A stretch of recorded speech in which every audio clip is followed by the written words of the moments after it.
Olá, gente, espero que estejam tudo bem com vocês. Hoje vamos estar dando continuaçãozinha aqui à nossa série LBP, Lendo a Bíblia Pura, tá? E hoje nós vamos falar a respeito das duas criações que existem no livro de Gênesis. Ah, mas como assim? Duas criações que existem no livro de Gênesis? Olha, gente, eu não estou inventando nada e nem estou falando heresia também não, tá? Toda a teologia cristã sabe que existem dois relatos de criações no livro de Gênesis. E isso está escrito na própria Bíblia. Então não é nenhuma heresia que eu vou falar aqui, não é nenhuma novidade que eu vou falar aqui. Talvez seja novidade para você que não tenha percebido isso. Ou que alguma vez você percebeu e te fizeram descer goela abaixo. Ah não, está falando da mesma coisa. Tá? Mas na verdade, no livro de Gênesis está falando de duas criações. Como que se resolve isso? A explicação mais comum, né, que eles querem fazer o pessoal engolir é o seguinte, eles dizem o seguinte: olha, em Gênesis, né, no capítulo 1, a criação é expressa de maneira bruta, uma criação rápida. Deus conclui de maneira rápida. Em Gênesis, no capítulo 2, Deus vem explicando detalhadamente como foi essa criação. Beleza, seria uma resposta válida? Seria uma resposta válida se não tivesse várias discrepâncias, isso é, não tivesse vários erros de uma criação para outra criação.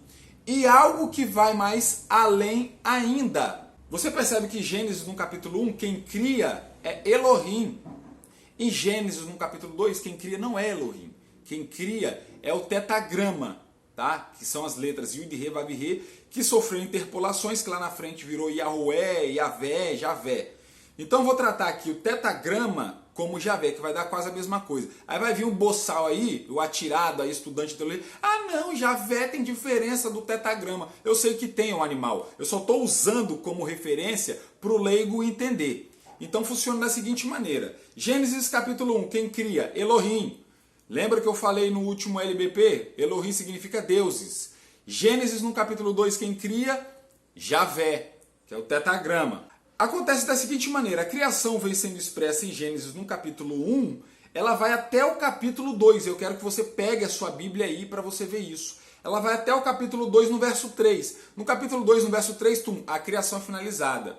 Se você parar para prestar atenção, no verso 4 do capítulo 2, começa o segundo relato da criação, que tem diferenças de um para o outro. Antes de que vai vir um super-herói aí, aqueles teólogos que não explicam nada, que eles falam que a gente não tem o auxílio do Espírito Santo, que querem forçar, fazer a gente engolir as coisas goela abaixo, eu vou mostrar uma coisinha aqui para vocês, tá? Até porque eu sou formado em teologia, amigo. Eu estudei 5 anos teologia. E aqui, ó, nós temos o quê? Eu tenho aqui o Taná, que é a Bíblia com idioma hebraico. Tá aqui, ó, o Taná. Ou, como você preferir chamar, como você quiser chamar, a Bíblia hebraica. Olha só que interessante. Você que entende de hebraico, você que é o cara no hebraico, eu queria mostrar isso daqui para vocês verem que eu não estou mentindo. Não tenho por que mentir. Tá? Só quero trazer aqui a verdade, que muitos não querem trazer. Você percebe que aqui, ó, no princípio aqui, ó, em Gênesis do capítulo 1, deixa até claro aqui nós temos a palavra Elohim. Por quê? Porque quem cria, é o que eu falei no capítulo 1 de Gênesis, quem vai criar é Elohim, ó. Elohim, aqui você tem Elohim. Tentar chegar o mais próximo possível, para quem conhece hebraico, ver aqui, ó, a palavra Elohim. Aí você vai ter várias vezes Elohim no capítulo 1. Aqui também, ó, de novo, se repetindo a palavra Elohim. Tá vendo? A palavra hebraica Elohim. Quando você vai para o capítulo 2, aqui, ó, já não se tem mais a palavra Elohim. O que você tem é tetagrama. Deixa eu ver aqui, ó, tetagrama. Yud, Re, Vav, Re. O tetagrama. Em Gênesis, no capítulo 2, 9, você já tem o tetagrama. E não tem mais Elohim. Por quê? Porque quem cria em Gênesis, no capítulo 1, é Elohim. E quem cria em Gênesis, no capítulo 2, é Javé. Vamos pensar sem prepotência. O que está acontecendo aqui? Só existem duas respostas. E se existir uma terceira resposta, eu queria que alguém me explicasse de maneira inteligente e racional. Porque eu não vejo outra resposta. Existem duas respostas. Primeiro, existem dois deuses criando os seres humanos. A primeira resposta é essa. Porque no texto hebraico tem Elohim e tem Javé. Segunda resposta. O que está sendo imposto aqui é a famosa hipótese documental, ou hipótese das fontes, né? Hipótese documentária. O que seria essa hipótese documental? A hipótese documental pressupõe que existiu 4 grupos de pessoas, 4 grupinhos de pessoas que escreveram o Pentateuco. Ou seja, Moisés não escreve o Pentateuco. Quem escreveu o Pentateuco foi esses 4 grupinhos de pessoas. E quem foram esses 4 grupinhos de pessoas? Primeiro, um grupinho que é chamado, ou uma fonte que é chamada a fonte eloísta, ou elohista, que vai tratar Deus como deuses, como Elohim, especificamente como Elohim. Primeiro grupinho. Segundo grupinho, que, segundo os estudiosos, é o mais antigo. É o grupinho chamado, da fonte chamada javista, que vem tratando o tetragrama. Então sempre vai se reverenciar a Deus como Javé, usando o tetragrama, que dizem ser a fonte mais antiga. Depois você tem outra fonte chamada fonte sacerdotal. O que tem a ver a fonte sacerdotal? Nada mais é do que os sacerdotes, lá de Levítico, que meteram o bedelho também no livro de Gênesis e modificaram algumas coisas sobre o prazer. Como que eles chegam a essa interpretação? Ora, isso é fácil de entender, porque você pega ali na Arca de Noé, quando Deus vai falando para Noé fazer a separação de animais puros e animais impuros. Mas como que Deus vai falar para Moisés o que é animal puro e o que é animal impuro, sendo que na época de Moisés isso não existia? A classificação de animais puro e animais impuro passou a ser classificada, passou a existir no livro de Levítico e não na época de Moisés.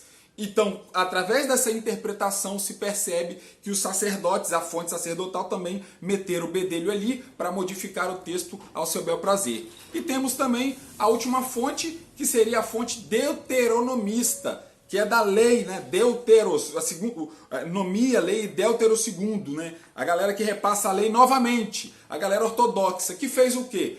Que pegou a fonte separada da galera e resolveu, unir tudo.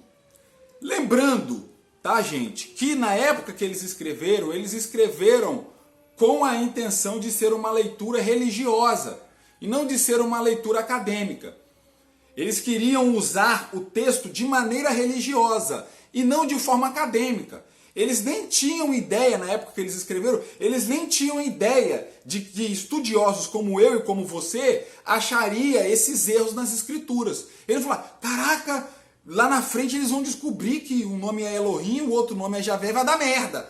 Eles não tinham, porque a escritura, na época que eles escreveram uma escrita religiosa, que era só para tratar sobre religião, sobre fé, sobre Deus, sobre criação do mundo, isso e aquilo. E não de forma acadêmica como nós temos hoje, tá certo?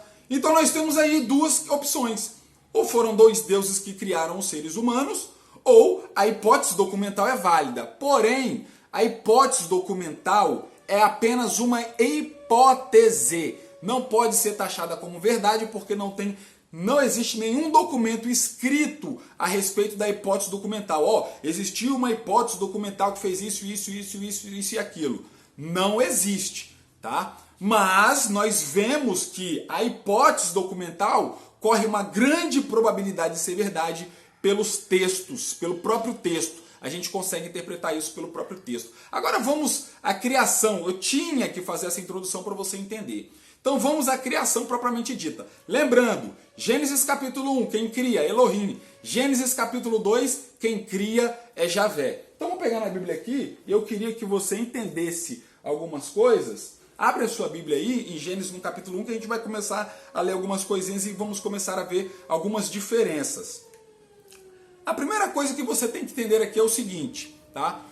Elohim sempre vai se manter afastado da criação, ele se mantém afastado da criação e ele cria tudo através de sua palavra. Ele pensa, fala e cria. Então você vê que isso daí é expresso, porque quando vem dizendo no capítulo 1, e disse Deus haja luz, e disse Deus haja isso, e disse Deus haja aquilo, e disse Deus haja aquilo. Elohim cria através da sua palavra. Diferente de Javé, que não cria através da sua palavra. Isso está expresso no capítulo 2. E, senhores, pasme, Gênesis capítulo 1 não diz que o homem foi criado do pó da terra. Não diz. Elohim cria através da sua palavra, que até o ser humano, até o homem, ele vem criando através da sua palavra. Ele não mete a mão no pó da terra, não modela barro nem nada. Ele diz, façamos o homem, eu vou ler aqui, a nossa imagem e semelhança. E percebam que ele diz, façamos no plural. Por que é façamos no plural? Porque a palavra Elohim significa deuses. Quem viu o último vídeo sabe do que eu estou falando. Mas vamos ler aqui, para não ficar só nas minhas palavras. E coisas que talvez você não percebeu. Então vamos ver algumas discrepâncias do capítulo 1 para o capítulo 2. No capítulo 1, no verso 11... olha só o que acontece. Deus diz bem assim. E disse Deus, Elohim, e disse Deus, produza a terra erva verde, erva que dê semente, árvore frutífera que dê fruto, segundo a sua espécie, cuja semente esteja nela, sobre a terra. E assim foi. Então o que acontece aqui?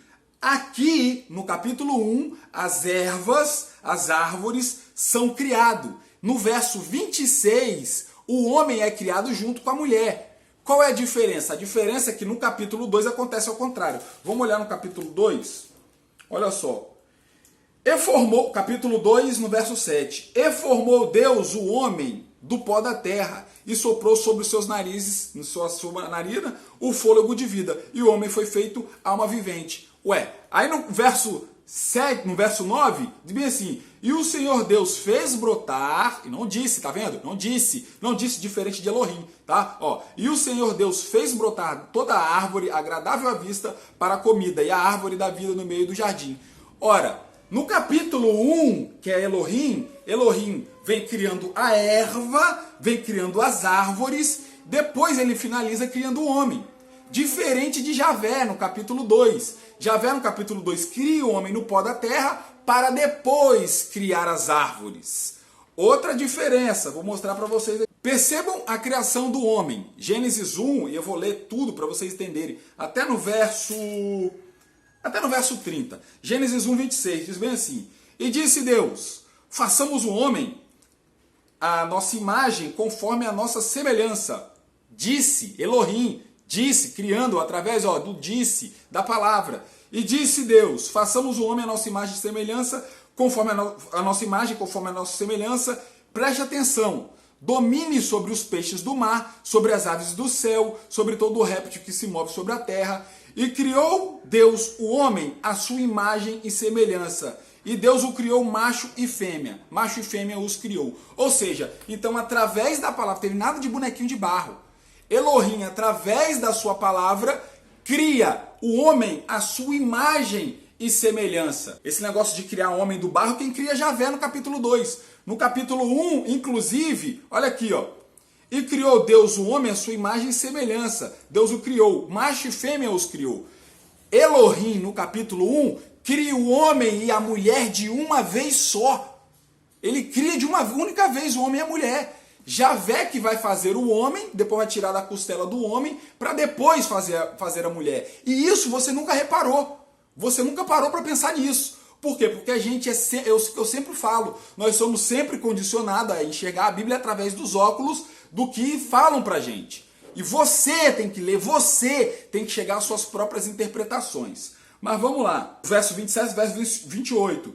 E Deus abençoou e lhes disse, frutificai-vos e multiplicai-vos, beleza. Enchei a terra, sujeitai, preste atenção, gente, e dominai sobre os peixes do mar, sobre as aves do céu, sobre todo animal que se move sobre a terra. E disse Deus, Elohim, disse Elohim, eis que vos tenho dado, preste atenção aqui, toda a erva que dá semente, que está sobre a face da terra, e toda a árvore que é a fruto de árvore que dá semente, servosão para mantimento. Aqui Elohim está dizendo que eles poderiam comer de toda a árvore. De toda a árvore. Já está começando a entender, né? A diferença que Javé fala. Javé fala, vocês podem comer de todas menos de uma. Mas Elohim não fala isso. Elohim fala que eles podem comer de toda a árvore que existe. Vamos terminar o texto. todo animal da terra, as aves do céu e todo réptil da terra, em que há alma vivente, e toda a terra lhe será por mandamento, e assim o foi. Percebam que Elohim, ele cria a terra, ele vem criando tudo através da sua palavra, inclusive o homem e a mulher, ele não cria do barro, ele cria o homem e a mulher através da sua palavra, e ele diz o seguinte: vocês dominem sobre tudo. Ou seja, vocês fazem da terra aí que eu criei para vocês o que vocês quiserem. Vocês são o dono, vocês fazem o que vocês quiserem. Agora vamos dar uma lidinha para ver o que Javé fala no capítulo 2? Vamos lá, no capítulo 2, aí nós temos a formação do homem no verso 7 e a formação da erva, que é o contrário, no verso 9. Agora pasme, senhores, diferente do que Elohim faz, que Elohim dá o jardim, dá a terra para o homem dominar, olha o que Javé fala. Capítulo 2, verso 15. E tomou o Senhor, ele não disse, porque não é Elohim, é Javé. E tomou o Senhor o homem e pôs no jardim do Éden para o lavrar e para o guardar. Javé está criando o homem para trabalhar para ele. Diferente de Elohim. Elohim criou e falou: você faz o que você quiser fazer, meu irmão. O negócio é seu. Come do que você quiser, faz o que você quiser, domine a terra. Aqui não, Javé não. Javé põe o homem e fala assim: você vai ter que lavrar e vai ter que guardar o jardim. E agora, senhores, olha só, nós temos lá no capítulo 1, Elohim falando que eles poderiam comer de tudo.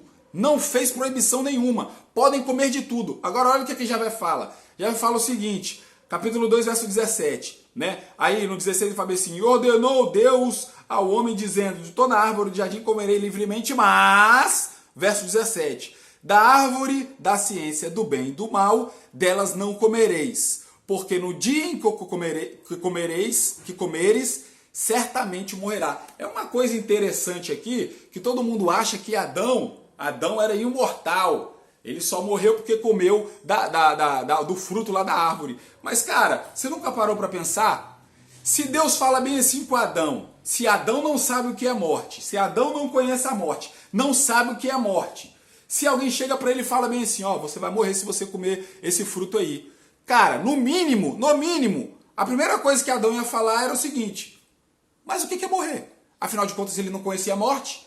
Mas, se Jeová fala: certamente você vai morrer, e ele não fala nada, não reclama nada, por quê? Porque ele já sabia o que era a morte. E agora a gente percebe que a mulher vai ser criada depois de Adão. No verso, em Gênesis 1, 26, Elohim fala, e os dois são criados na mesma hora. Aqui em Gênesis, no capítulo 2, no verso 20, olha só: e Adão pôs nomes a todos os gados, as aves do céu e todo animal do campo, mas para o homem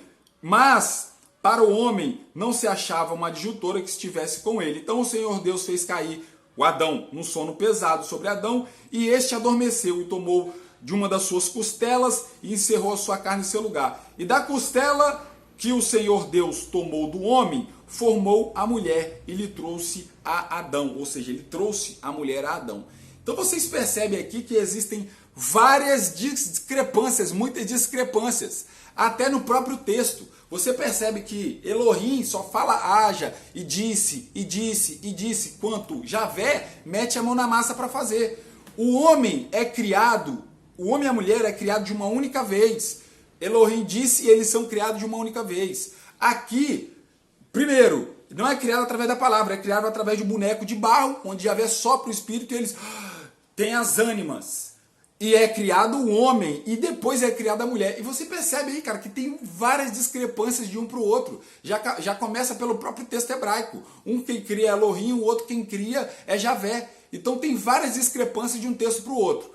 Eu não faço isso daqui com o intuito de você perder a fé, sabe? Eu só faço isso daqui para que as pessoas se tornem humildes, e o que elas não souberem responder, elas não tenham a cara de pau, porque o homem tem um germe dentro dele, que é o germe da arrogância, que quer responder tudo. Eles querem responder inclusivamente o que não tem resposta. O que seria mais digno era um teólogo, ou um estudante da Bíblia, ou até um crente que for, chegar e dizer bem assim: cara, esse texto foi um texto escrito muito antigo, eu não tenho todas as respostas para te dar, pode ser sim que tenha contradição, mas mesmo assim eu continuo crendo em Deus. Isso para mim seria ótimo, mas eu não concordo com a canalice, com a safadeza e com a mentirada deles, que eles querem dar resposta para o que não tem resposta.